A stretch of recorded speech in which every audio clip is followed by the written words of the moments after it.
Well, Columbus could set a record this weekend. We are expecting more than 700,000 people for the annual Pride March and Festival. The first Columbus Pride March in 1982 had only about 200 participants, and now Columbus is viewed as one of the nation's most welcoming communities for gay Americans. But it wasn't always that way. NBC4's Colleen Marshall spoke with one of the pioneers who's helped to shape the city's diverse culture. Colleen? Yeah, Steve Schellebarger is his name, and the Pride Award that's given out by the city of Columbus each year bears his name. He started out as a high school teacher and then the head of the local chapter of the Ohio Education Association. But when the AIDS crisis hit, he responded with passionate activism.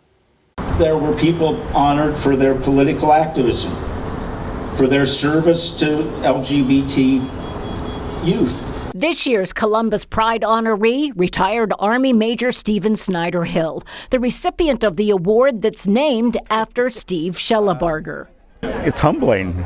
You know, there's so many people in Columbus who have done so much over the years. Schellebarger himself is a gay rights pioneer, a founder in 1983 of the Columbus chapter of the Human Rights Campaign, the nation's leading activist organization. A lot of us came to activism in the 80s because of AIDS. It was such a desperate time. We had so many friends who were dying. It made a lot of us sit up and say, you know, we just can't sit back and just allow this to happen. So he got busy fighting for legislation, raising money, raising his voice. Vice President of the Columbus AIDS Task Force, supporter of Stonewall Columbus, a member of the Legacy Fund Board, and even Grand Marshal of the 2000 Pride Parade. He also served for several years as the national co-chair of HRC. And we put Columbus on the map. Before that, everybody thought that it was only on the East Coast and the West Coast that there was any gay activism, and we showed them that flyover country could be just as involved and just as active as they could. Schellebarger was an early investor who helped transform German Village into the prosperous neighborhood it is today.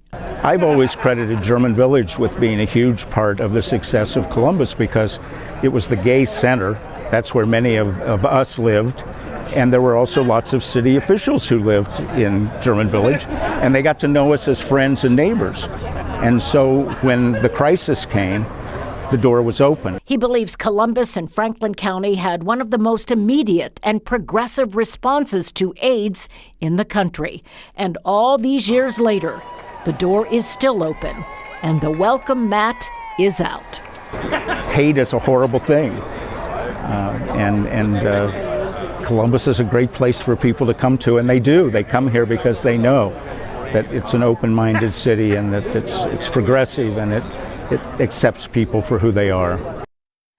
The Columbus Pride Walk is second in the Midwest only to Chicago. They get a little more than 1 million marchers, but the way Columbus is growing, we just might hit that mark in the next few years. At least they hope so, because it is remarkable when you're down there and you see the tens, hundreds of thousands of people who come here for this. Yeah, and the fact that we may hit a record potentially this weekend. Yeah, if we get to the 800,000 mark, that would be a record for us. It's a good story he tells, too, about putting humanity in the very early beginning of the stages here, of the battle that he was willing to go fight. It was because they knew him as a person. Yeah, they were, like he said, government officials. They all kind of lived together there in German Village, and it really ended up with a remarkable, I think, outcome for the entire city. No question.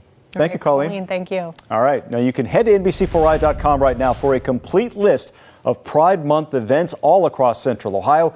This year's theme, Live Out Loud. And NBC4 is the exclusive media sponsor of this Saturday's Pride March. You will see NBC4 staffers out there and marching. Make sure you say hello.